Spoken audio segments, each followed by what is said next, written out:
আচ্ছা দাঁড়ান দাঁড়ান, আপনারা কি দেখে বুঝতে পারছেন জায়গাটা কোথাকার? যদিও তো একটুখানি দেখতে পাচ্ছেন, বলবেনই বা কী করে? এইগুলো দেখে কি আর বলা যায় এটা কোথাকার? আমিই বলে দিচ্ছি, এটা হচ্ছে আরামবাগের সেই ঐতিহ্যবাহী দিঘির মেলা, যা হচ্ছে আমাদের অনেক অনেক আগেকাল থেকে এই মেলা হয়ে আসছে। আরামবাগ পৌরসভা মেলার পরে আমার দেখা বড় মেলা এই হচ্ছে দিঘির মেলা, যা এখানে বিভিন্ন রকমের জিনিস পাওয়া যায়, যা হচ্ছে অন্যান্য মেলাতে পাওয়া যায় না, যেটা আমি দেখেছি আর কি।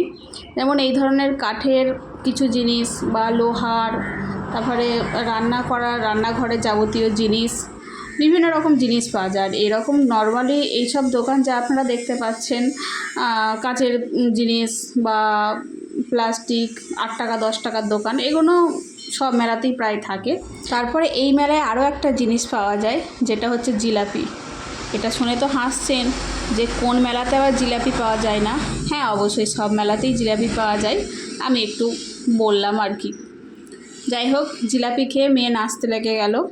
এরপরে আমি দেখাবো আপনাদেরকে একটা অন্য ধরনের জিনিস, যেটা হচ্ছে এই যে কাঠির পাটি, যেটা হচ্ছে মেঝেতে বসা যায় বা খাওয়া যায় বা ঘুমানো যায়।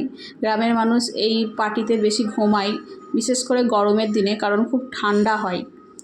সত্যি এই পাটিতে শুলে খুব ঠান্ডা অনুভব হয়, ভালো লাগে। তো পাটিগুলো দেখতেও খুব সুন্দর। এই পাটিগুলোর প্রায় দাম ছিল 400 450 এরকম দাম বলছিল।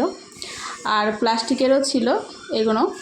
এগুলো বেশ খারাপ নয়, 200-250-এর মধ্যে পাওয়া যাচ্ছে। এবার এই মেলার যেটা বিশেষত্ব সেটা হচ্ছে এই কাঠের খাট। এই কাঠের খাট প্রায় অজস্র আছে, প্রচুর দোকান বসেছে। শুধু কাঠের খাট নয়, বক্স খাট, তারপরে ডাইনিং টেবিল, তারপরে মিটকেস, হেন তেন চেয়ার টেবিল, বিভিন্ন রকমের জিনিস পাওয়া যায়। তো এখানে যদি দেখে কেউ বার্গেনিং করে কিনতে পারে, মোটামুটি খারাপ নয়, ভালোই দেখলাম। তবে কাঠ তো আমরা চিনি না, যারা চিনে তারা দেখে কিনতে পারলেই ভালো হয়। তারপরেই মেয়ে তো প্রথমে ঢুকেই মিকি মাউস দেখেছিল, ও তখনই জেদ করছিল, বলেছিলাম শেষে চাপাবো, তাই চাপাতে তো হবেই। এটা না হলে ওর মেলাটাই ইনকমপ্লিট হয়ে যায়। তাই ওকে মিকি মাউসে চাপিয়ে আমি এবার যাব একটু লুকিয়ে লুকিয়ে ফুচকা খেতে, ঘুগনি খেতে, কারণ ওকে দিলে এক্ষুনি খেয়ে বমি করবে, কারণ দুধ খেয়ে এসেছে।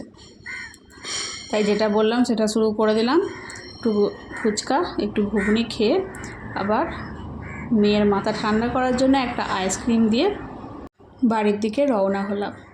তো এই মেলা প্রায় শেষের দিকে, আর খুব কম দোকান আছে, উঠে গেছে। আমি সপ্তাহখানেক আগে গিয়েছিলাম, পোস্ট করা হয়নি, আজকে পোস্ট করলাম। তো আপনারা কে কে গেছেন অবশ্যই জানাবেন।